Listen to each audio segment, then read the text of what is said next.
계속해서 창세기 강의 6번째 말씀 드리겠습니다. 오늘 말씀은 셋째 날에 하나님께서 분리하신 내용인 땅과 분리에 관한 말씀을 우리가 함께 살펴보겠습니다. 지난번에 말씀드린 바와 같이 우리가 이 창세기 1장 말씀을 설명해주고 해석해주는 성경의 많은 구절들이 있습니다. 그래서 우리가 그 말씀들을 잘 참고해서 창세기를 읽게 되면 창세기 1장이 바로 하나님의 구속의 놀라운 언약을 선포하는 말씀이고 새 창조의 선언이고 우리를 향한 하나님의 놀라운 이 구속의 언약을 맺고 있는 복음이라고 하는 사실을 깨닫게 됩니다. 그래서 오늘 셋째 날 사건의 이 의미를 올바로 해석하고 깨닫기 위해서 성경의 많은 구절들을 우리가 찾아보게 될 것입니다. 오늘 여러분들이 마음을 좀 진정시키고, 오늘은 제 원고가 꽤 길기 때문에 설교가 길 수가 있습니다. 그러나 제가 빠른 속도로 말씀을 드릴 텐데요. 오늘 본문이 사실 오늘 한 번 가지고 설명하기에 어려워서 다음 주로도 넘어갈 수가 있겠습니다.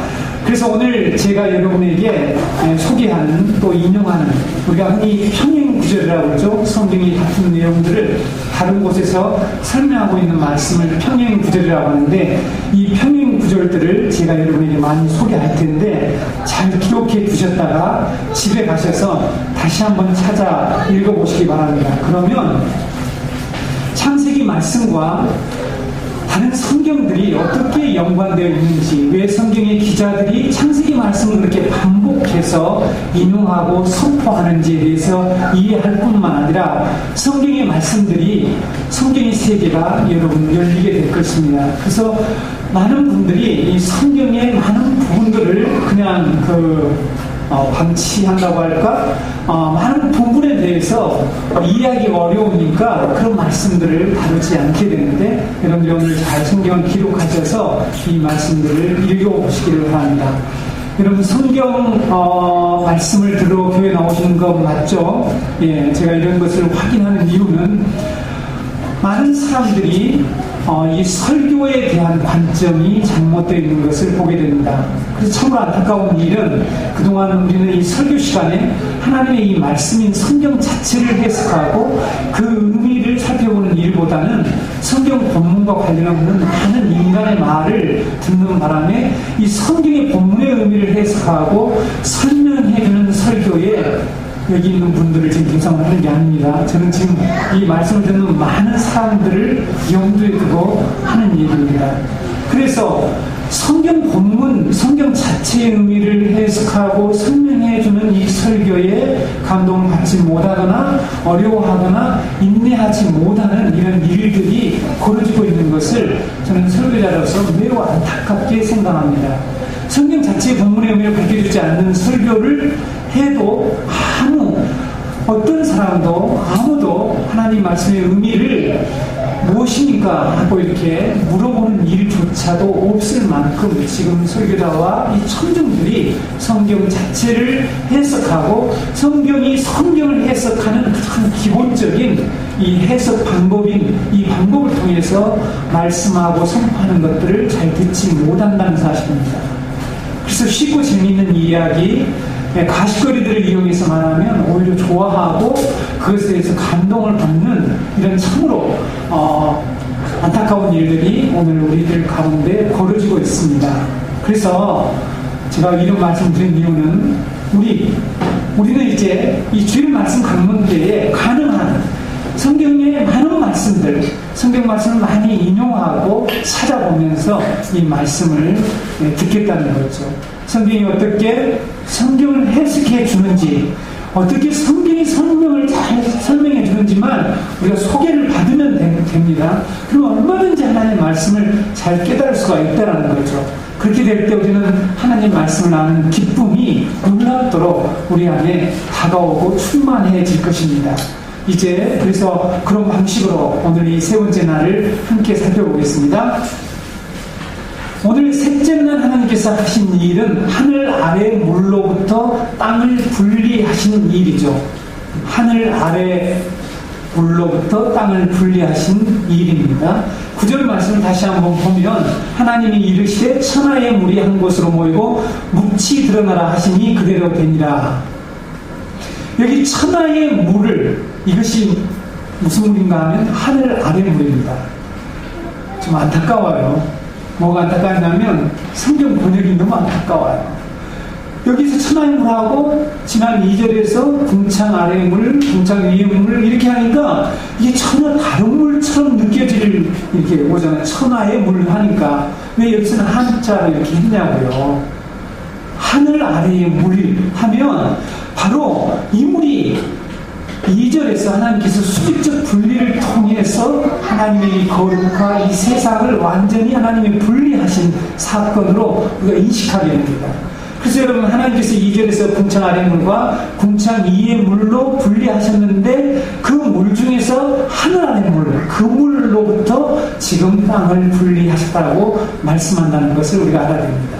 우리말 성경에는 나타나지 않았는데 영어 성경과 원문에는 바로 정관사가 엎드려 있어요. 정관사는 그 앞에 있는 무엇을 가리킨단 말이죠.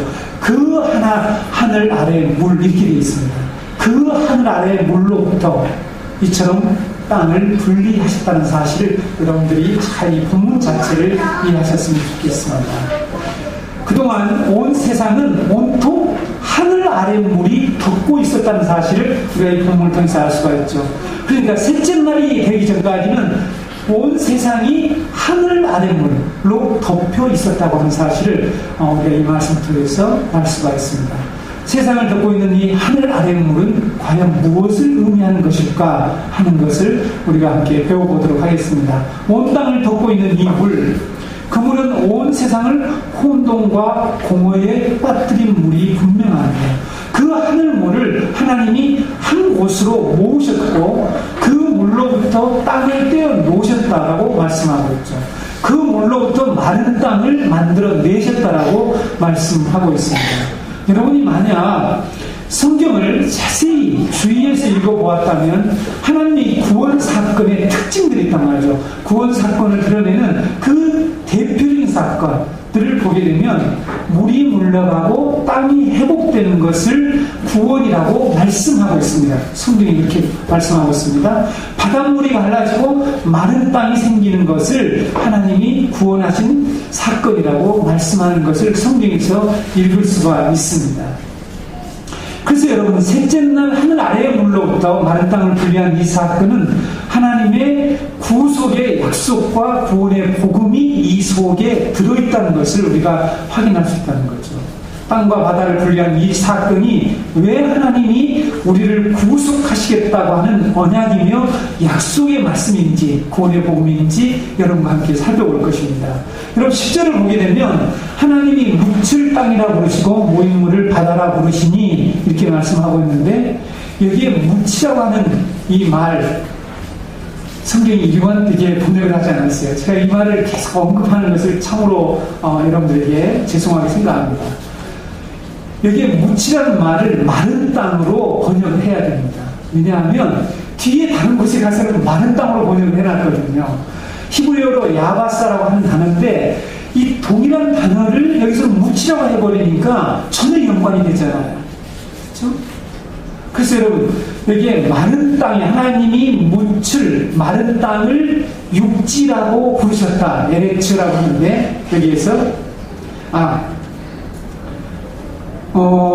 묻힐 땅이라고 이렇게 부르는데 이 땅이 육지라는 뜻입니다. 지구라는 의미로 사용되기로 합니다. 그래서 묻힐 마른 땅을 육지라고 부르셨다. 그리고 모임물을 바다라고 부르셨다라고 말씀하고 있습니다. 근데 이 말씀 속에 놀라운 진리가 들어있다는 거죠.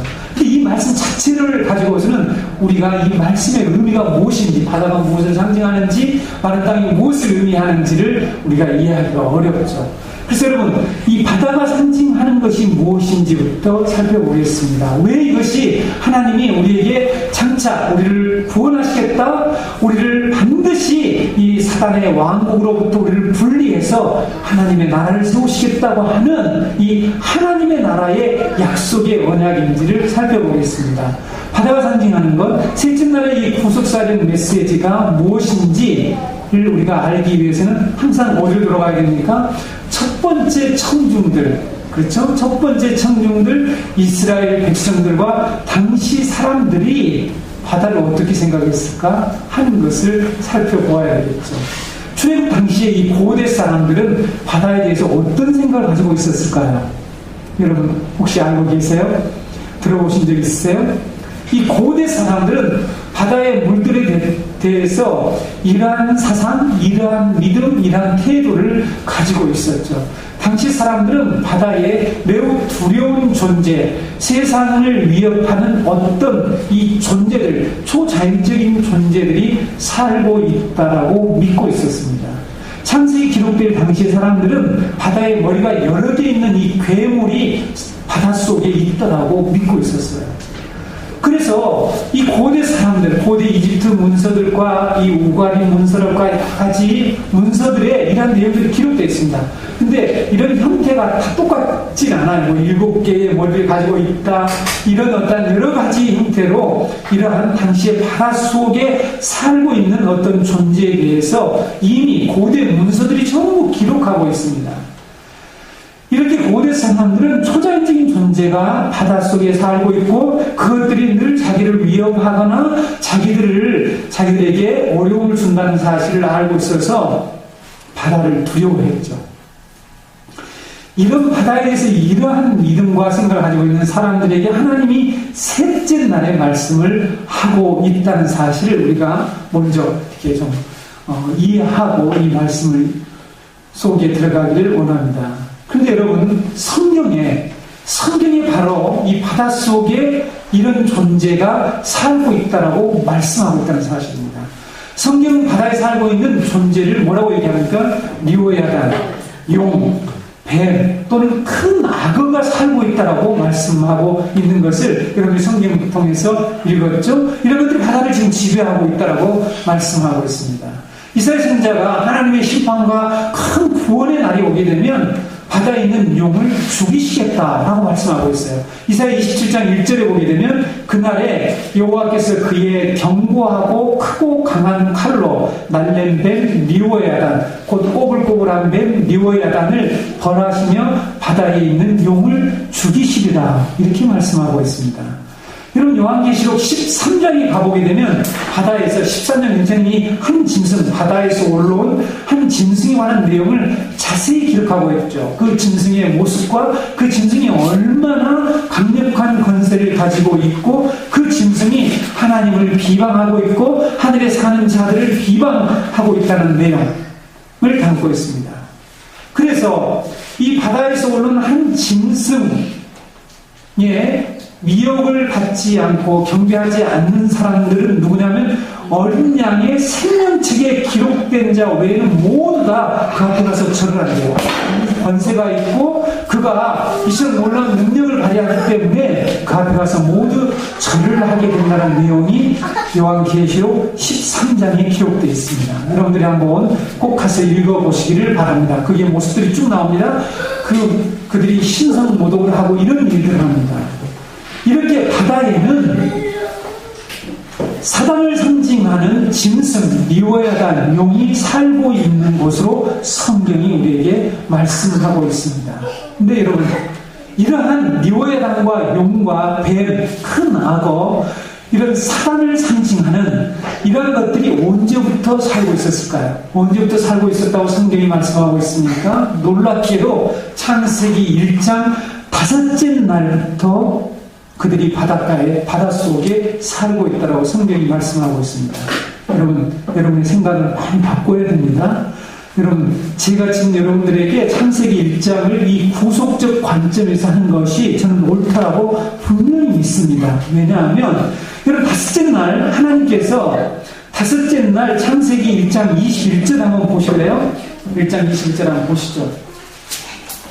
하나님이 큰 바다 짐승들과 물에서 번성하여 움직이는 모든 생물을 그 종류대로 달리는 모든 새를 그 종류대로 창조하시니 하나님이 보시기에 좋았더라, 이런 말씀이 있습니다. 하나님께서 큰 바다 짐승들을 창조하셨다라고 하는데 여기 짐승이란 단어가 있죠. 짐승이란 단어, 이 단어가 탄닌, 히브리어로 탄닌이라고 하는 단어입니다. 이 단어가 아까 앞에서 제가 열거했던 뱀, 리오야단, 용, 큰 악어 할 때에 모두 이 단어를 쓰고 있어요. 놀랍죠? 네. 여러분들도 제가 사실은 여러분들이 히브리어를 안다라면 이게 바로 보여줄 수 있습니다. 제가 바로 이 프로그램에서 이 단어, 이 탄민이라는 단어가 어디에 사용되어 있는지 바로 보여드릴 수가 있는데 제가 우리 한국말로 여러분에게 소개해 드리겠습니다. 하나님께서 다섯째 날에 이것들을 바닷속에다가 만드셨대요. 놀랍죠? 그러니까 여러분들이 관점을 이제 바꾸셔야 된다니까요.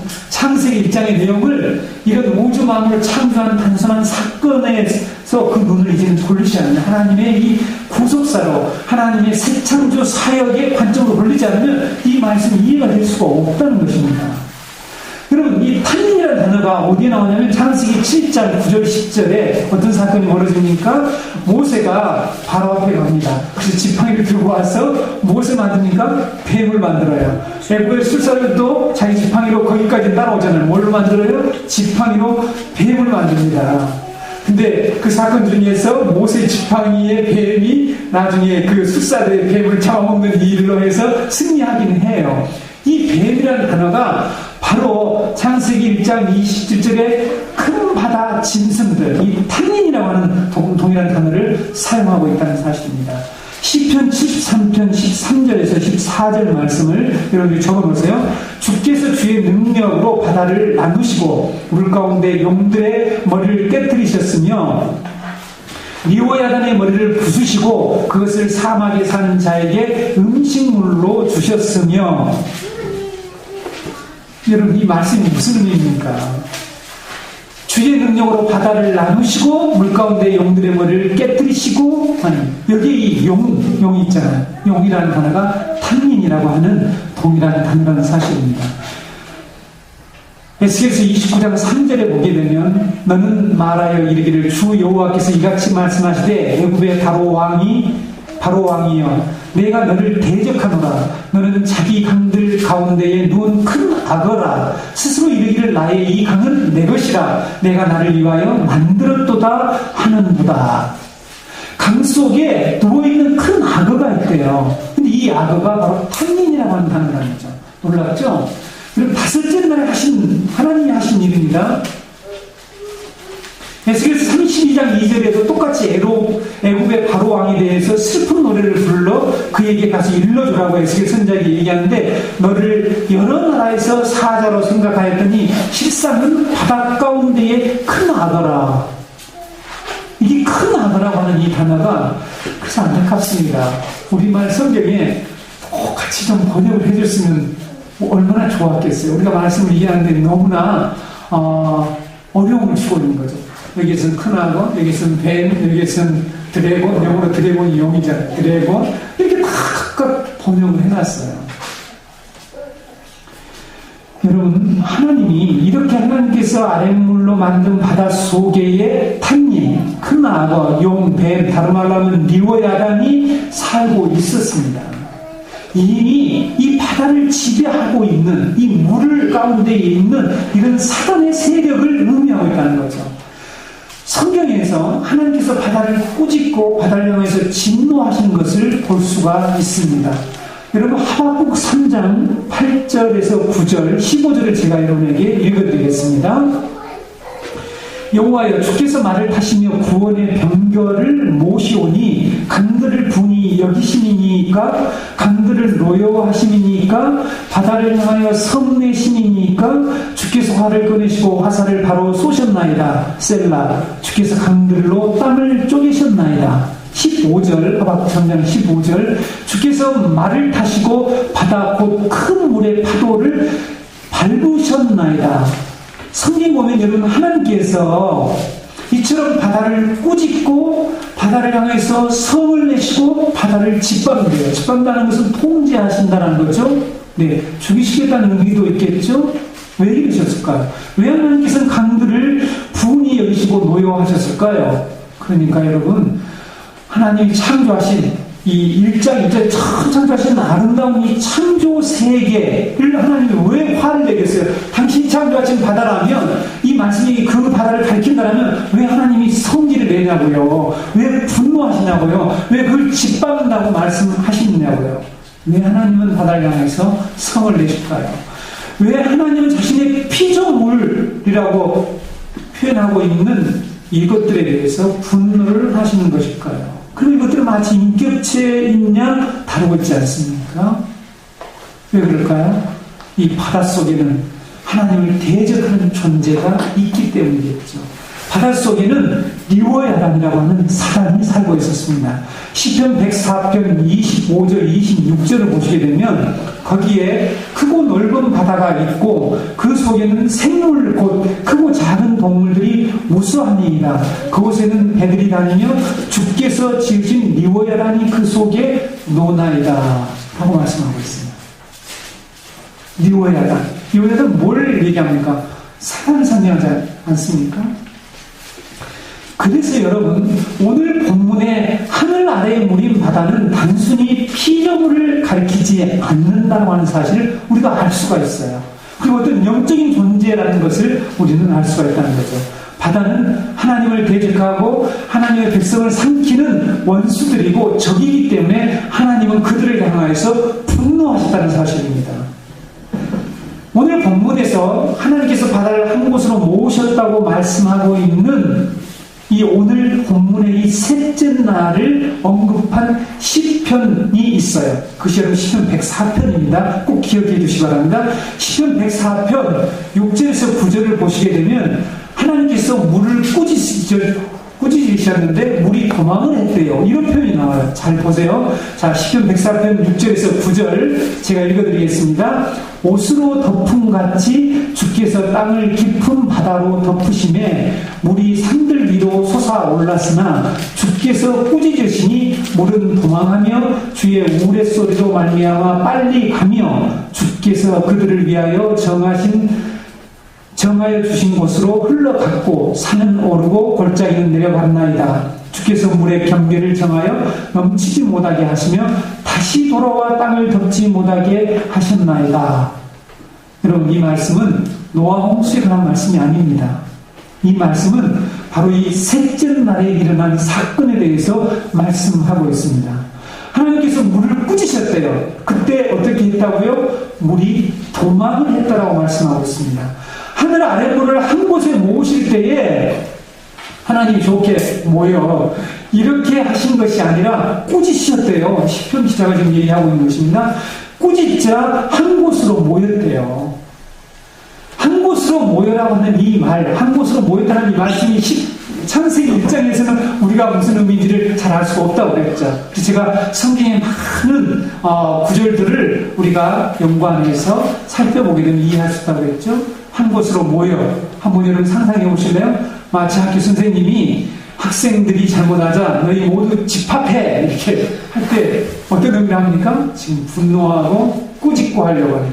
운동장으로 모두 모여 이렇게 이제 한 것과 똑같대요.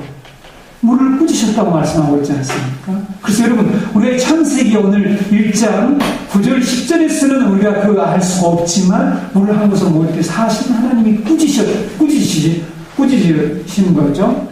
왜 하나님은 물을 이렇게 꾸짖으시고 물은 왜 이렇게 쫓기는 신세가 되어야 했느냐 하는 거죠. 도망을 했다고 말씀하고 있지 않습니까? 도망간 물이 과연 저 자연에 있는 바닷물을 의미하느냐는 거죠. 여러분 그동안에 어떻게 생각했습니까? 바다와 땅, 무척이 돌다니까 저 바다와 저 푸른 바다, 저 멋있는 잔잔할 때는 멋있고 폭풍과 오면 사나운 바다, 저 바다를 생각을 했는데 그렇지 않다는 거죠. 시편 기자가 얘기하고 있는 것입니다. 시편 104편이 확인하고 있는 것입니다. 꾸짖고 도망치라는 표현은 분명히 긍정적인 표현은 아니죠. 그렇죠. 부정적인 표현입니다. 그리고 이 하나님과 물이 적대적인 관계에 있다는 것을 의미하고 있지 않습니까? 누구는 꾸짖고 도망가고 하면 이것은 분명히 관계가 적대적인 관계라는 것을 이미 의미하고 있지 않습니까? 왜 물이 도망가고 바다가 도망을 했을까요? 도망간 물은 하나님 나라의 반역자인 사단의 세력을 가리키기 때문이라는 사실입니다. 그들이 도망간 이유는 하나님의 구원 역사가 시작되자, 하나님의 새 창조 역사가 시작되자, 하나님 나라의 회복 사역이 시작되자 도망가기 시작했다는 사실입니다. 바다와 물이 도망하는 사건은 마치 예수님이 성육신하셔서 공생의 사역을 시작하실 때에 누가 가장 먼저 알아봅니까? 귀신들. 귀신들이 가장 먼저 예수님을 알아보고 그 예수님 앞에 와서 먼저 굴복을 하잖아요. 그리고 마태복음 8장 29절에 거라사 지방, 가다라 지방에서 일어나는 무덤 가운데 있던 귀신들에 관한 사건 하잖아요. 그들이 소리를 질렀습니다. 소리를 지르고 물이 떠나가는 것입니다. 소리를 지르고 하나님의 아들이여 우리와 당신과 무슨 상관이 있나이까? 때가 이르기 전에 우리를 괴롭게 하려고 여기 오셨나이까? 하는 것과 똑같아요. 두려워하고 도망했다는 사실입니다. 귀신들이 하나님의 구원 사역이 시작되자 놀란 거예요. 왜? 그 전능하신 하나님의 위력 앞에 자기들은 대항할 수 없다는 사실을 알게 됐다는 거죠. 시편 기자는 출애굽 사건, 이 출애굽 때도 똑같이 바다가 도망가고 요단이 물러갔다라고. 그럼 물러가는 것이 좋은 의미입니까? 어떤 강력한 힘이 오기 때문에 물러가는 거 아니겠습니까? 시편 114편 1절에서 5절 말씀을 읽어드리겠습니다.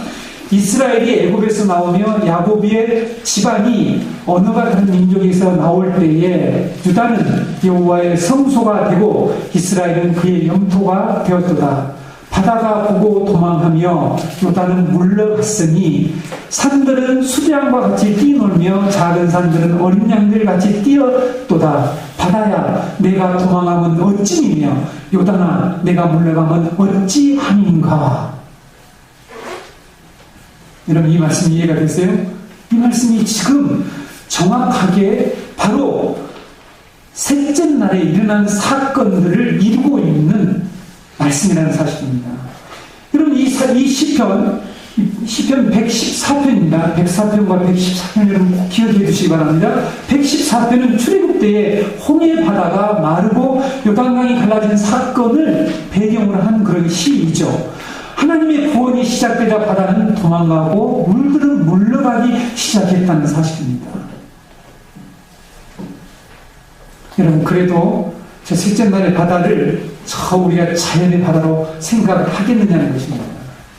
창세기 입장이 셋째 날에서부터 첫째 날에서부터 셋째 날까지를 단번에 보여준 사건이 우리가 잘 아는 바와 같이 출애굽 사건입니다. 여러분 출애굽 14장 20절에서 23절은요 정확하게 창세기의 첫째 날부터 셋째 날까지를 정확하게 보여줍니다. 이 분리의 사역을 정확하게 보여주고 있죠. 출애굽기 14장 20절 23절 보시겠습니다. 애굽 진과 이스라엘 진 사이에 이르러 서니 저쪽에는 구름과 흑암이 있고 이쪽에는 밤이 밝음으로 밤새도록 저쪽이 이쪽에 가까이 못하더라.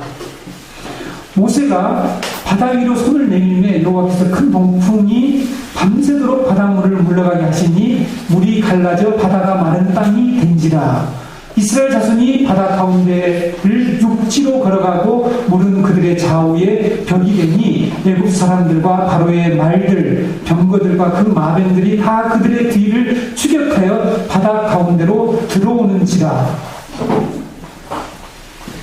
여러분 이 사건 여기 보세요. 흑암이 저쪽에는 있고 이쪽에는 빛이 있고 그래서 빛과 어둠을 엄격하게 분명하게 분리한 사건이 첫째 날이죠. 두 번째 날에 이처럼 바닷물을 물러가게 하고 물이 갈라지는 이런 사건이 있잖아요. 물이 갈라지잖아요. 여러분 홍해를 지나갈 때에 요단강을 지나갈 때 물과 물이 완전히 수정이 되면서 갈라지게 되죠. 여기에서 그들이 어디로 올라가니까 마른 땅이 되었다고 말씀하죠. 물이 갈라져 바다가 마른 땅이 된지라. 오늘 보세요. 하늘 아래 물로부터 육지 드러났다고 하는데 이 마른 땅이 드러나서 육지를 이스라엘 백성들이 걸어봤는데 이 육지가 바로 땅이라 하는 거죠. 에렉지라고 하는 땅이라 하는 이 단어하고 똑같은 말씀입니다. 육지로 걸어갔다고 하는 이 육지, 이 단어가 바로 무치라는 단어와 정확히 야바사라는 단어와 정확히 일치하고 있다는 거죠. 얼마나 놀라운 일입니까? 하나님께서 물을 가시고 마른 땅을 만들어 요단강 건넌 사건 여호수아 3장 17절 한번 보시겠습니다.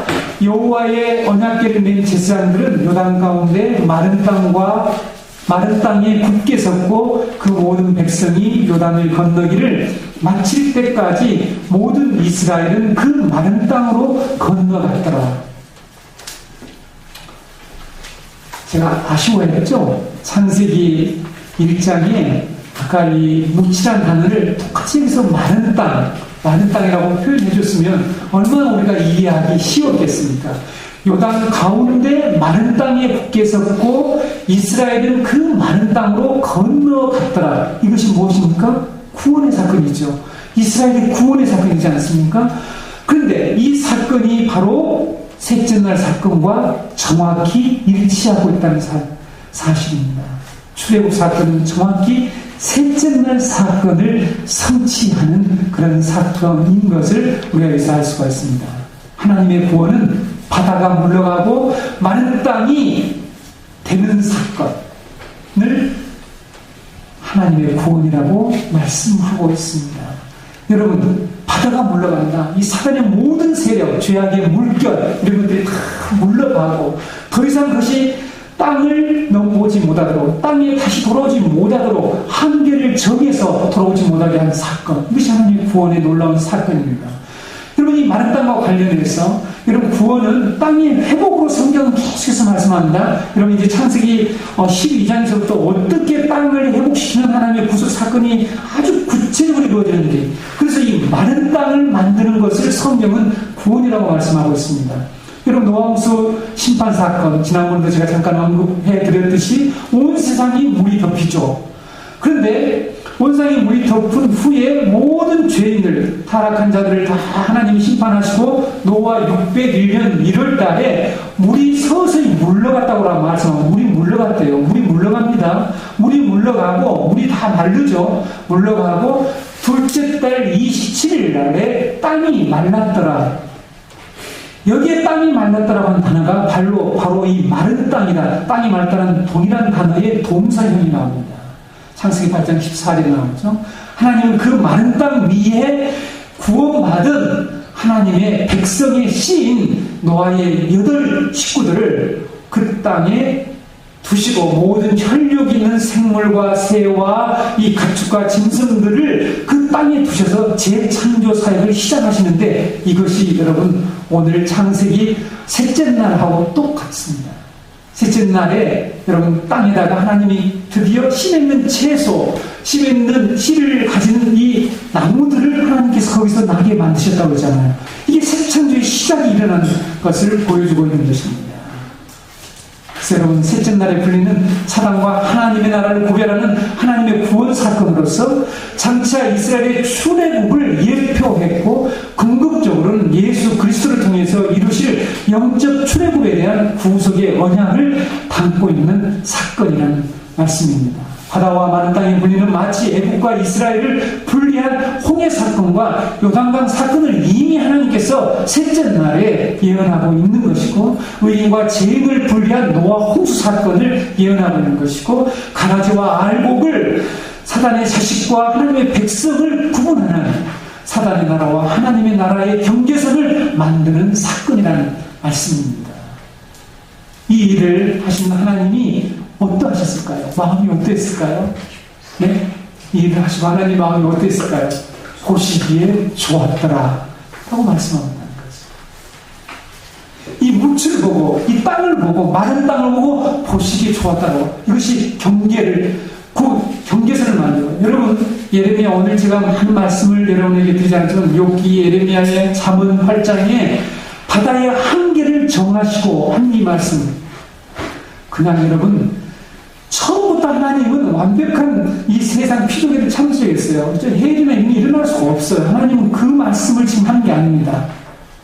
바로 바다의 한계를 정하셨다는 말씀이 그것을 좋아요. 포함할 수 있을 수 있습니다. 그러나 그 말씀은 바로 사단이 더 이상 우리를 침노하지 못하도록 하나님께서 한 곳으로 모아서 결국 그들을 하나님이 경계선을 정해놓고 하나님의 나라와 사단 나라를 완전히 구분하실 것이라고 하는 하나님의 놀라운 새하늘과 새 땅에 이 완성되는 하나님의 나라는 약속을 하신 말씀이라는 것을 여러분들이 이해했으면 좋겠습니다.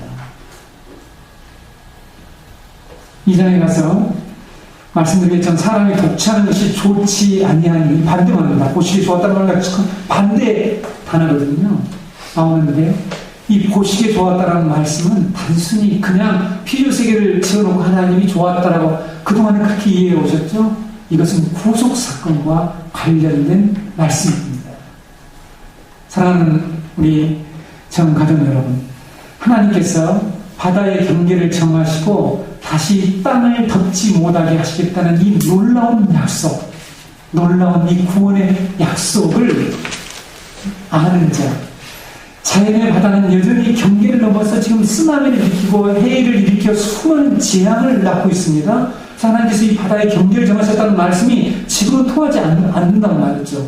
언제 이 말씀이 이 자연적으로도 성취될 뿐만 아니라 영적인 의미가 이 속에 들어있는데, 그것은 바로 새하늘과 새 땅이 완성되는 이 날에 이 자연의 바다도 더 이상 이 경계를 넘어서 우리 모든 사람들을 해치거나 재앙을 가져오지 않게 될 것이죠. 그것보다 더 중요한 것은 더 이상 사단의 세력이 우리를 미혹하거나 요한계시록 13장의 말씀처럼 권세를 부려서 이 세상의 모든 사람들을 자기의 손아귀에 넣고 우리를 미혹하고 자기 권세에 복종하게 하고 자기를 경배하게 하는 일들이 더 이상 없다라고 하나님께서는 창세기 셋째 날에서 이미 우리에게 선언해 주시고 말씀해 주셨다는 사실입니다. 이것이 복음입니다. 이 놀라운 구원의 복음을 붙잡고 우리들은 살아가야 합니다. 성도 여러분, 싸구려 복음, 거짓된 기록지 복음들에 제발 미혹돼서는 안 됩니다. 하나님께서는 창세기서부터 이 구원의 약속을 우리에게 선언하고 우리 그 말씀 계속해서 들으면서 하나님 장차 이루실 이 영원한 하나님의 나라, 사단의 세력이 이 바다가 더 이상 넘실대면서 우리를 침범하지 못하고 공격하지 못하고, 그래서 이스라엘을 혼돈과 공허 속으로 몰아넣지 못하게 하시겠다는 이 놀라운 복음을 우리는 믿는 것입니다. 저는 성도 여러분, 하나님이 바다를 경계를 정하시고 다시 땅을 덮지 못하게 하시겠다는 이 놀라운 구원의 약속을 믿는 여러분들이 되시기를 바랍니다. 계속해서 창세기 강의 6번째 말씀드리겠습니다. 오늘 말씀은 셋째 날에 하나님께서 분리하신 내용인 땅과 분리에 관한 말씀을 우리가 함께 살펴보겠습니다.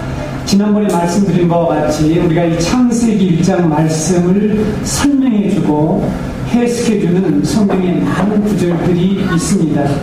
그래서 우리가 그 말씀들을 잘 참고해서 창세기를 읽게 되면 창세기 1장이 바로 하나님의 구속의 놀라운 언약을 선포하는 말씀이고 새 창조의 선언이고 우리를 향한 하나님의 놀라운 이 구속의 언약을 맺고 있는 복음이라고 하는 사실을 깨닫게 됩니다.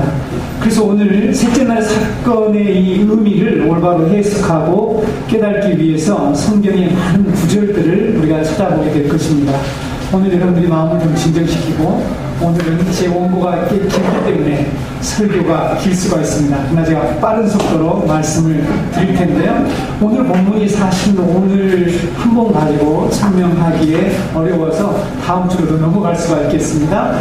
그래서 오늘 제가 여러분에게 소개하는, 또 인용하는, 우리가 흔히 평행구절이라고 그러죠. 성경이 같은 내용들을 다른 곳에서 설명하고 있는 말씀을 평행구절이라고 하는데, 이 평행구절들을 제가 여러분에게 많이 소개할 텐데 잘 기록해 두셨다가 집에 가셔서 다시 한번 찾아 읽어보시기 바랍니다. 그러면 창세기 말씀과 다른 성경들이 어떻게 연관되어 있는지, 왜 성경의 기자들이 창세기 말씀을 그렇게 반복해서 인용하고 선포하는지에 대해서 이해할 뿐만 아니라 성경의 말씀들이, 성경의 세계가 여러분 열리게 될 것입니다. 그래서 많은 분들이 이 성경의 많은 부분들을 그냥 방치한다고 할까? 많은 부분에 대해서 이해하기 어려우니까 그런 말씀들을 다루지 않게 되는데, 여러분들 오늘 잘 성경을 기록하셔서 이 말씀들을 읽어보시기를 바랍니다. 여러분 성경 말씀을 들어 교회 나오시는 거 맞죠? 예, 제가 이런 것을 확인하는 이유는 많은 사람들이 이 설교에 대한 관점이 잘못되어 있는 것을 보게 됩니다. 그래서 참으로 안타까운 일은 그동안 우리는 이 설교 시간에 하나님의 이 말씀인 성경 자체를 해석하고 그 의미를 살펴보는 일보다는 성경 본문과 관련 없는 많은 인간의 말을 듣는 바람에 이 성경의 본문의 의미를 해석하고 설명해주는 설교에 여기 있는 분들을 지금 대상으로 하는 게 아닙니다. 저는 지금 이 말씀을 듣는 많은 사람들을 염두에 두고 하는 얘기입니다. 그래서 성경 본문, 성경 자체의 의미를 해석하고 설명해주는 이 설교에 감동을 받지 못하거나 어려워하거나 인내하지 못하는 이런 일들이 벌어지고 있는 것을 저는 설교자로서 매우 안타깝게 생각합니다. 성경 자체의 본문의 의미를 밝혀주지 않는 설교를 해도 어떤 사람도 아무도 하나님 말씀의 의미를 무엇입니까? 하고 이렇게 물어보는 일조차도 없을 만큼 지금 설교자와 이 청중들이 성경 자체를 해석하고 성경이 성경을 해석하는 가장 기본적인 이 해석 방법인 이 방법을 통해서 말씀하고 선포하는 것들을 잘 듣지 못한다는 사실입니다. 그래서 쉽고 재미있는 이야기, 가십거리들을 이용해서 말하면 오히려 좋아하고 그것에 대해서 감동을 받는 이런 참으로 안타까운 일들이 오늘 우리들 가운데 벌어지고 있습니다. 그래서 제가 이런 말씀드린 이유는 우리는 이제 이 주일 말씀 강론 때에 가능한 성경의 많은 말씀들, 성경 말씀을 많이 인용하고 찾아보면서 이 말씀을 듣겠다는 거죠. 성경이 어떻게 성경을 해석해 주는지, 어떻게 성경이 성경을 잘 설명해 주는지만 우리가 소개를 받으면 됩니다. 그럼 얼마든지 하나님의 말씀을 잘 깨달을 수가 있다는 거죠. 그렇게 될 때 우리는 하나님 말씀을 아는 기쁨이 놀랍도록 우리 안에 다가오고 충만해질 것입니다. 이제 그래서 그런 방식으로 오늘 이 세 번째 날을 함께 살펴보겠습니다.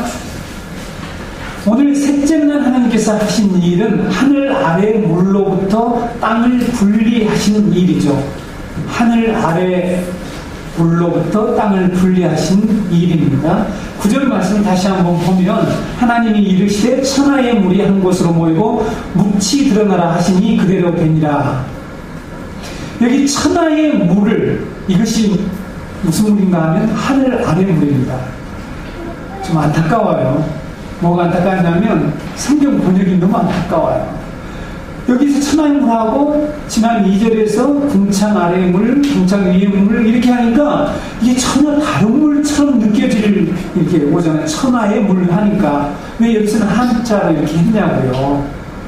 하늘 아래의 물 하면 바로 이 물이 2절에서 하나님께서 수직적 분리를 통해서 하나님의 이 거룩과 이 세상을 완전히 하나님의 분리하신 사건으로 우리가 인식하게 됩니다. 그래서 여러분 하나님께서 2절에서 궁창 아래 물과 궁창 위의 물로 분리하셨는데 그 물 중에서 하늘 아래 물, 그 물로부터 지금 땅을 분리하셨다고 말씀한다는 것을 우리가 알아야 됩니다. 우리말 성경에는 나타나지 않았는데 영어 성경과 원문에는 바로 정관사가 엎드려 있어요. 정관사는 그 앞에 있는 무엇을 가리킨단 말이죠. 그 하늘 아래의 물 이렇게 되어 있습니다. 그 하늘 아래의 물로부터 이처럼 땅을 분리하셨다는 사실을 여러분들이 잘 이 본문 자체를 이해하셨으면 좋겠습니다. 그동안 온 세상은 온통 하늘 아래 물이 덮고 있었다는 사실을 우리가 이 본문을 통해서 알 수가 있죠. 그러니까 셋째 날이 되기 전까지는 온 세상이 하늘 아래 물로 덮여 있었다고 하는 사실을 우리가 이 말씀 통해서 알 수가 있습니다. 세상을 덮고 있는 이 하늘 아래 물은 과연 무엇을 의미하는 것일까 하는 것을 우리가 함께 배워보도록 하겠습니다. 온 땅을 덮고 있는 이 물, 그 물은 온 세상을 혼돈과 공허에 빠뜨린 물이 분명합니다. 그 하늘물을 하나님이 한 곳으로 모으셨고 그 물로부터 땅을 떼어 놓으셨다라고 말씀하고 있죠. 그 물로부터 마른 땅을 만들어 내셨다라고 말씀하고 있습니다. 여러분이 만약 성경을 자세히 주의해서 읽어보았다면 하나님의 구원 사건의 특징들이 있단 말이죠. 구원 사건을 드러내는 그 대표적인 사건, 것들을 보게 되면 물이 물러가고 땅이 회복되는 것을 구원이라고 말씀하고 있습니다. 성경이 이렇게 말씀하고 있습니다. 바닷물이 갈라지고 마른 땅이 생기는 것을 하나님이 구원하신 사건이라고 말씀하는 것을 성경에서 읽을 수가 있습니다. 그래서 여러분, 셋째 날 하늘 아래의 물로부터 마른 땅을 분리한 이 사건은 하나님의 구속의 약속과 구원의 복음이 이 속에 들어있다는 것을 우리가 확인할 수 있다는 거죠. 땅과 바다를 분리한 이 사건이 왜 하나님이 우리를 구속하시겠다고 하는 언약이며 약속의 말씀인지 구원의 복음인지 여러분과 함께 살펴볼 것입니다. 여러분 10절을 보게 되면 하나님이 묻힐 땅이라 부르시고 모임물을 바다라 부르시니 이렇게 말씀하고 있는데, 여기에 묻히라고 하는 이 말, 성경이 이렇게 번역을 하지 않았어요. 제가 이 말을 계속 언급하는 것을 참으로 여러분들에게 죄송하게 생각합니다. 여기에 묻히라는 말을 마른 땅으로 번역을 해야 됩니다. 왜냐하면 뒤에 다른 곳에 가서는 마른 땅으로 번역을 해놨거든요. 히브리어로 야바사라고 하는 단어인데 이 동일한 단어를 여기서 묻히라고 해버리니까 전혀 연관이 되잖아요. 그렇죠? 그래서 여러분, 여기에 마른 땅이 하나님이 묻힐 마른 땅을 육지라고 부르셨다. 에레츠라고 하는데 여기에서 묻힐 땅이라고 이렇게 부르는데 이 땅이 육지라는 뜻입니다. 지구라는 의미로 사용되기로 합니다. 그래서 묻힐 마른 땅을 육지라고 부르셨다. 그리고 모임물을 바다라고 부르셨다라고 말씀하고 있습니다. 근데 이 말씀 속에 놀라운 진리가 들어있다는 거죠. 근데 이 말씀 자체를 가지고서는 우리가 이 말씀의 의미가 무엇인지, 바다가 무엇을 상징하는지, 마른 땅이 무엇을 의미하는지를 우리가 이해하기가 어렵죠. 그래서 여러분, 이 바다가 상징하는 것이 무엇인지부터 살펴보겠습니다. 왜 이것이 하나님이 우리에게 장차 우리를 구원하시겠다, 우리를 반드시 이 사단의 왕국으로부터 우리를 분리해서 하나님의 나라를 세우시겠다고 하는 이 하나님의 나라의 약속의 언약인지를 살펴보겠습니다. 바다가 상징하는 것, 셋째 날의 이 구속사적 메시지가 무엇인지를 우리가 알기 위해서는 항상 어디로 들어가야 됩니까? 첫 번째 청중들, 그렇죠? 첫 번째 청중들, 이스라엘 백성들과 당시 사람들이 바다를 어떻게 생각했을까 하는 것을 살펴보아야 되겠죠. 출애굽 당시에 이 고대 사람들은 바다에 대해서 어떤 생각을 가지고 있었을까요? 여러분 혹시 알고 계세요? 들어보신 적 있으세요? 이 고대 사람들은 바다의 물들에 대해서 이러한 사상, 이러한 믿음, 이러한 태도를 가지고 있었죠. 당시 사람들은 바다에 매우 두려운 존재, 세상을 위협하는 어떤 이 존재들, 초자연적인 존재들이 살고 있다라고 믿고 있었습니다. 창세기 기록될 당시의 사람들은 바다에 머리가 여러 개 있는 이 괴물이 바닷속에 있다라고 믿고 있었어요. 그래서 이 고대 사람들, 고대 이집트 문서들과 이 우가리 문서들과 여러 가지 문서들에 이런 내용들이 기록되어 있습니다. 근데 이런 형태가 다 똑같진 않아요. 뭐 7개의 머리를 가지고 있다, 이런 어떤 여러 가지 형태로 이러한 당시의 바다 속에 살고 있는 어떤 존재에 대해서 이미 고대 문서들이 전부 기록하고 있습니다. 이렇게 고대 사람들은 초자연적인 존재가 바닷속에 살고 있고 그것들이 늘 자기를 위협하거나 자기들에게 어려움을 준다는 사실을 알고 있어서 바다를 두려워했죠. 이런 바다에 대해서 이러한 믿음과 생각을 가지고 있는 사람들에게 하나님이 셋째 날의 말씀을 하고 있다는 사실을 우리가 먼저 이렇게 좀 이해하고 이 말씀을 속에 들어가기를 원합니다. 그런데 여러분, 성경에 바로 이 바닷속에 이런 존재가 살고 있다라고 말씀하고 있다는 사실입니다.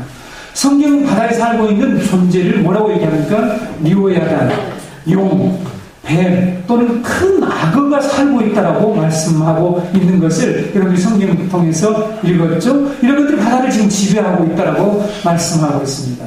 이스라엘 선지자가 하나님의 심판과 큰 구원의 날이 오게 되면 바다 바다에 있는 용을 죽이시겠다라고 말씀하고 있어요. 이사야 27장 1절에 보게 되면 그날에 여호와께서 그의 견고하고 크고 강한 칼로 날랜 뱀 리오야단, 곧 꼬불꼬불한 뱀 리오야단을 벌하시며 바다에 있는 용을 죽이시리라, 이렇게 말씀하고 있습니다.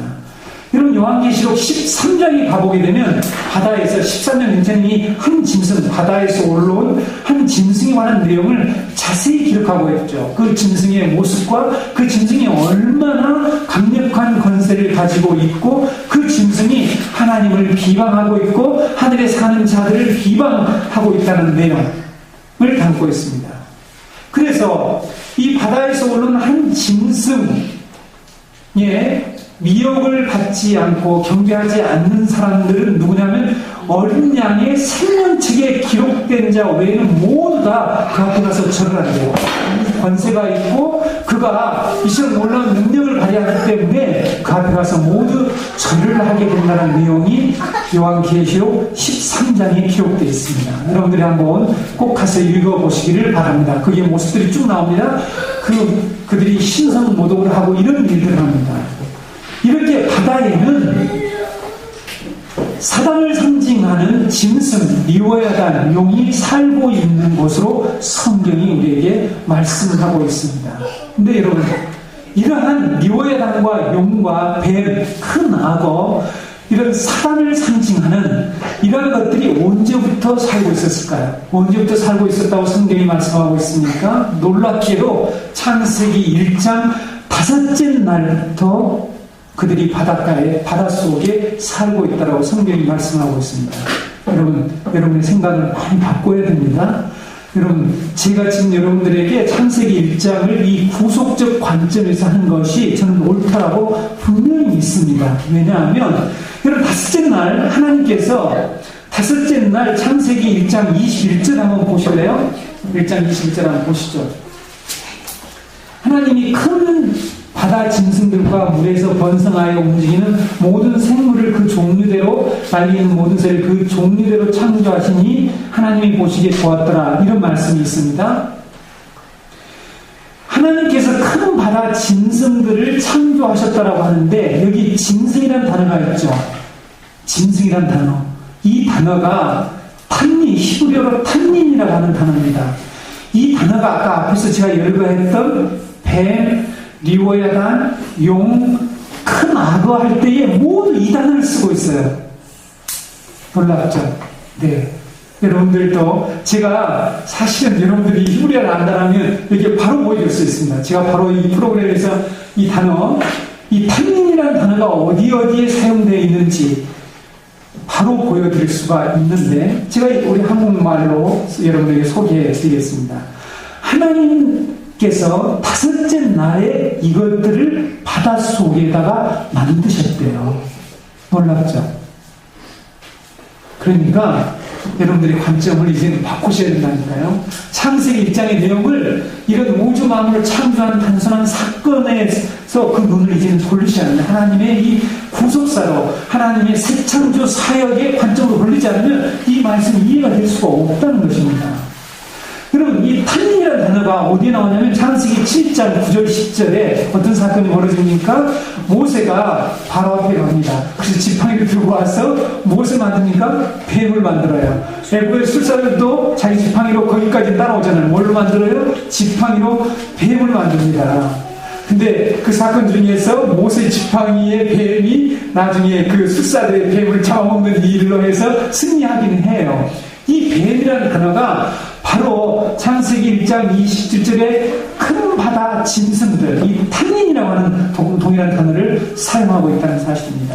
시편 73편 13절에서 14절 말씀을 여러분들이 적어놓으세요. 주께서 주의 능력으로 바다를 나누시고 물 가운데 용들의 머리를 깨뜨리셨으며 리오야단의 머리를 부수시고 그것을 사막에 사는 자에게 음식물로 주셨으며. 여러분, 이 말씀이 무슨 의미입니까? 주의 능력으로 바다를 나누시고 물 가운데 용들의 머리를 깨뜨리시고 하는, 여기에 이 용이 있잖아요. 용이라는 단어가 탄닌이라고 하는 동일한 단어라는 사실입니다. 에스겔서 29장 3절에 보게 되면 너는 말하여 이르기를 주 여호와께서 이같이 말씀하시되 애굽의 바로 왕이여 내가 너를 대적하노라. 너는 자기 강들 가운데에 누운 큰 악어라. 스스로 이르기를 나의 이 강은 내 것이라. 내가 나를 위하여 만들었도다 하는도다. 강 속에 누워있는 큰 악어가 있대요. 근데 이 악어가 바로 탄닌이라고 하는 단어랍니다. 놀랍죠? 그리고 다섯째 날에 하나님이 하신 일입니다. 에스겔서 32장 2절에도 똑같이 애굽의 바로 왕에 대해서 슬픈 노래를 불러 그에게 가서 일러주라고 에스겔 선지자에게 얘기하는데 너를 여러 나라에서 사자로 생각하였더니 실상은 바닷 가운데에 큰 악어라. 이게 큰 악어라고 하는 이 단어가 그래서 안타깝습니다. 우리말 성경에 같이 좀 번역을 해줬으면 얼마나 좋았겠어요. 우리가 말씀을 이해하는데 너무나 어려움을 주고 있는 거죠. 여기에서는 큰 악어, 여기에서는 뱀, 여기에서는 드래곤, 영어로 드래곤이 용이잖아요. 드래곤 이렇게 다 각각 번역을 해놨어요. 여러분, 하나님이 이렇게 하나님께서 아랫물로 만든 바닷속에의 탄닌, 큰 악어, 용, 뱀, 다른 말로 하면 리워야단이 살고 있었습니다. 이미 이 바다를 지배하고 있는 이 물 가운데에 있는 이런 사단의 세력을 의미하고 있다는 거죠. 성경에서 하나님께서 바다를 꾸짖고 바다를 향해서 진노하시는 것을 볼 수가 있습니다. 여러분, 하박국 3장 8절에서 9절 15절을 제가 여러분에게 읽어드리겠습니다. 여호와여 주께서 말을 타시며 구원의 병거를 모시오니 강들을 분이 여기심이니까 강들을 노여하심이니까 바다를 향하여 성내심이니까 주께서 활을 꺼내시고 화살을 바로 쏘셨나이다. 셀라 주께서 강들로 땅을 쪼개셨나이다. 15절 하박국 3장 15절 주께서 말을 타시고 바다 곧 큰 물의 파도를 밟으셨나이다. 성경 보면 여러분 하나님께서 이처럼 바다를 꾸짖고 바다를 향해서 성을 내시고 바다를 짓밟으래요. 짓밟는다는 것은 통제하신다는 거죠. 네, 죽이시겠다는 의미도 있겠죠. 왜 이러셨을까요? 왜 하나님께서는 강들을 부은히 여기시고 노여하셨을까요? 그러니까 여러분 하나님이 창조하신 이 1장 2절 창조하신 아름다운 이 창조 세계를 하나님이 왜 화를 내겠어요? 당신이 창조하신 바다라면 이 말씀이 그 바다를 가리킨다면 왜 하나님이 성질을 내냐고요? 왜 분노하시냐고요? 왜 그걸 짓밟는다고 말씀하시냐고요? 왜 하나님은 바다를 향해서 성을 내실까요? 왜 하나님은 자신의 피조물이라고 표현하고 있는 이것들에 대해서 분노를 하시는 것일까요? 그리고 이것들을 마치 인격체인 양 다루고 있지 않습니까? 왜 그럴까요? 이 바닷속에는 하나님을 대적하는 존재가 있기 때문이겠죠. 바닷속에는 리워야단이라고 하는 사단이 살고 있었습니다. 시편 104편 25절 26절을 보시게 되면 거기에 크고 넓은 바다가 있고 그 속에는 생물 곧 크고 작은 동물들이 무수하니이다. 그곳에는 배들이 다니며 주께서 지으신 리워야단이 그 속에 노나이다 라고 말씀하고 있습니다. 리워야단 뭘 얘기합니까? 사단을 상징하지 않습니까? 그래서 여러분 오늘 본문의 하늘 아래에 물인 바다는 단순히 피조물을 가리키지 않는다고 하는 사실을 우리가 알 수가 있어요. 그리고 어떤 영적인 존재라는 것을 우리는 알 수가 있다는 거죠. 바다는 하나님을 대적하고 하나님의 백성을 삼키는 원수들이고 적이기 때문에 하나님은 그들을 향하여서 분노하셨다는 사실입니다. 오늘 본문에서 하나님께서 바다를 한 곳으로 모으셨다고 말씀하고 있는 이 오늘 본문의 이 셋째 날을 언급한 시편이 있어요. 그 시편은 104편입니다. 꼭 기억해 주시기 바랍니다. 시편 104편 6절에서 9절을 보시게 되면 하나님께서 물을 꾸짖으셨는데 물이 도망을 했대요. 이런 표현이 나와요. 잘 보세요. 자, 시편 104편 6절에서 9절 제가 읽어드리겠습니다.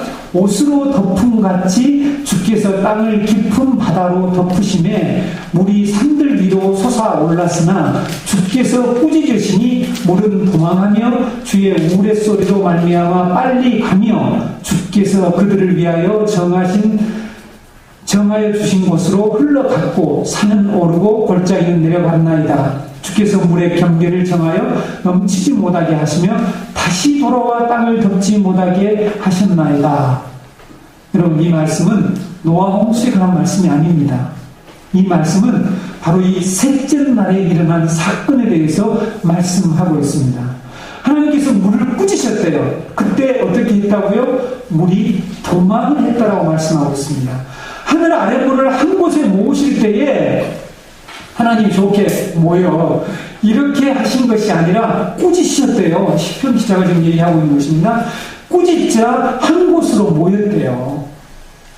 한 곳으로 모여라고 하는 이 말, 한 곳으로 모였다는 이 말씀이 창세기 1장에서는 우리가 무슨 의미인지를 잘 알 수가 없다고 그랬죠. 그래서 제가 성경의 많은 구절들을 우리가 연구하면서 살펴보게 되면 이해할 수 있다고 그랬죠.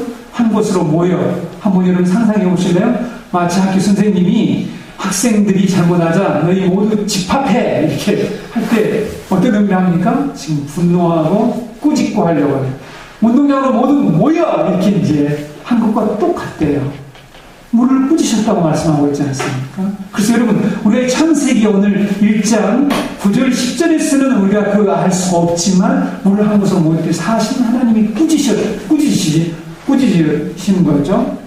왜 하나님은 물을 이렇게 꾸짖으시고 물은 왜 이렇게 쫓기는 신세가 되어야 했느냐 하는 거죠. 도망을 했다고 말씀하고 있지 않습니까? 도망간 물이 과연 저 자연에 있는 바닷물을 의미하느냐는 거죠. 여러분 그동안에 어떻게 생각했습니까? 바다와 땅, 무철이 교대하니까 저 바다와 저 푸른 바다, 저 멋있는 잔잔할 때는 멋있고 폭풍과 오면 사나운 바다, 저 바다를 생각을 했는데 그렇지 않다는 거죠. 시편 기자가 얘기하고 있는 것입니다. 시편 104편이 확인하고 있는 것입니다. 꾸짖고 도망치라는 표현은 분명히 긍정적인 표현은 아니죠. 그렇죠. 부정적인 표현입니다. 그리고 이 하나님과 우리 적대적인 관계에 있다는 것을 의미하고 있지 않습니까? 누구는 꾸짖고 도망가고 하면 이것은 분명히 관계가 적대적인 관계라는 것을 이미 의미하고 있지 않습니까? 왜 우리 도망가고 바다가 도망을 했을까요? 도망간 물은 하나님 나라의 반역자인 사단의 세력을 가리키기 때문이라는 사실입니다. 그들이 도망간 이유는 하나님의 구원 역사가 시작되자, 하나님의 새 창조 역사가 시작되자, 하나님 나라의 회복 사역이 시작되자 도망가기 시작했다는 사실입니다. 바다와 물이 도망하는 사건은 마치 예수님이 성육신하셔서 공생의 사역을 시작하실 때에 누가 가장 먼저 알아봅니까? 귀신들이 가장 먼저 예수님을 알아보고 그 예수님 앞에 와서 먼저 굴복을 하잖아요. 그리고 마태복음 8장 29절에 거라사 지방, 가다라 지방에서 일어나는 무덤 가운데 있던 귀신들에 관한 사건 하잖아요. 그들이 소리를 질렀습니다. 소리를 지르고 물이 떠나가는 것입니다. 소리를 지르고 하나님의 아들이여 우리와 당신과 무슨 상관이 있나이까? 때가 이르기 전에 우리를 괴롭게 하려고 여기 오셨나이까? 하는 것과 똑같아요. 두려워하고 도망했다는 사실입니다. 귀신들이 하나님의 구원 사역이 시작되자 놀란 거예요. 왜? 그 전능하신 하나님의 위력 앞에 자기들은 대항할 수 없다는 사실을 알게 됐다는 거죠. 시편 기자는 출애굽 사건, 이 출애굽 때도 똑같이 바다가 도망가고 요단이 물러갔다라고. 여러분, 물러가는 것이 좋은 의미입니까? 어떤 강력한 힘이 오기 때문에 물러가는 거 아니겠습니까? 시편 114편 1절에서 5절 말씀을 읽어드리겠습니다. 이스라엘이 애굽에서 나오며 야곱의 집안이 언어가 다른 민족에서 나올 때에 유다는 여호와의 성소가 되고 이스라엘은 그의 영토가 되었도다. 바다가 보고 도망하며 요단은 물러갔으니 산들은 수량과 같이 뛰놀며 작은 산들은 어린 양들 같이 뛰었도다. 바다야 내가 도망하면 어찌미며 요단아 내가 물러가면 어찌함인가. 여러분 이 말씀 이해가 되세요? 이 말씀이 지금 정확하게 바로 셋째 날에 일어난 사건들을 이루고 있는 말씀이라는 사실입니다. 여러분 이 시편 시편 114편입니다. 104편과 114편 여러분 꼭 기억해 두시기 바랍니다. 114편은 출애굽 때에 홍해 바다가 마르고 요단강이 갈라진 사건을 배경으로 한 그런 시이죠. 하나님의 구원이 시작되자 바다는 도망가고 물들은 물러가기 시작했다는 사실입니다. 여러분, 그래도 저 셋째 날의 바다를 우리가 자연의 바다로 생각하겠느냐는 것입니다. 창세기 입장이 첫째 날에서부터 셋째 날까지를 단번에 보여준 사건이 우리가 잘 아는 바와 같이 출애굽 사건입니다. 여러분, 출애굽 14장 20절에서 23절은요, 정확하게 창세기의 첫째 날부터 셋째 날까지를 정확하게 보여줍니다. 이 분리의 사역을 정확하게 보여주고 있죠. 출애굽기 14장 20절 23절 보시겠습니다. 애국진과 이스라엘 진 사이에 이르러 서니 저쪽에는 구름과 흑암이 있고 이쪽에는 밤이 밝음으로 밤새도록 저쪽이 이쪽에 가까이 못하더라. 모세가 바다 위로 손을 내밀매 여호와께서 큰 동풍이 밤새도록 바닷물을 물러가게 하시니 물이 갈라져 바다가 마른 땅이 된지라. 이스라엘 자손이 바다 가운데를 육지로 걸어가고 물은 그들의 좌우에 벽이 되니 애굽 사람들과 바로의 말들, 병거들과 그 마병들이 다 그들의 뒤를 추격하여 바다 가운데로 들어오는지라. 여러분, 이 사건 여기 보세요. 흑암이 저쪽에는 있고 이쪽에는 빛이 있고, 그래서 빛과 어둠을 엄격하게 분명하게 분리한 사건이 첫째 날이죠. 두 번째 날에 이처럼 바닷물을 물러가게 하고 물이 갈라지는 이런 사건이 있잖아요. 물이 갈라지잖아요. 여러분, 홍해를 지나갈 때에, 요단강을 지나갈 때 물과 물이 완전히 수정이 되면서 갈라지게 됐죠. 여기에서 그들이 어디로 올라가니까 마른 땅이 되었다고 말씀하죠. 물이 갈라져 바다가 마른 땅이 된지라. 오늘 보세요. 하늘 아래 물로부터 육지 드러났다고 하는데 이 마른 땅이 드러나서 육지를 이스라엘 백성들이 걸어갔는데 이 육지가 바로 땅이라 하는 거죠. 에렉지라고 하는 땅이라 하는 이 단어하고 똑같은 말씀입니다. 육지로 걸어갔다고 하는 이 육지, 이 단어가 바로 무치라는 단어와 정확히 야바사라는 단어와 정확히 일치하고 있다는 거죠. 얼마나 놀라운 일입니까? 하나님께서 물을 가르치고 마른 땅을 만들어 요단강 건넌 사건 여호수아 3장 17절 한번 보시겠습니다. 여호와의 언약궤를 맨 제사장들은 요단 가운데 마른 땅에 굳게 섰고 그 모든 백성이 요단을 건너기를 마칠 때까지 모든 이스라엘은 그 마른 땅으로 건너갔더라. 제가 아쉬워했죠. 창세기 1장에 아까 이 무치란 단어를 똑같이 여기서 마른 땅이라고 표현해 줬으면 얼마나 우리가 이해하기 쉬웠겠습니까? 요단 가운데 마른 땅에 굳게 섰고 이스라엘은 그 마른 땅으로 건너갔더라. 이것이 무엇입니까? 구원의 사건이죠. 이스라엘의 구원의 사건이지 않습니까?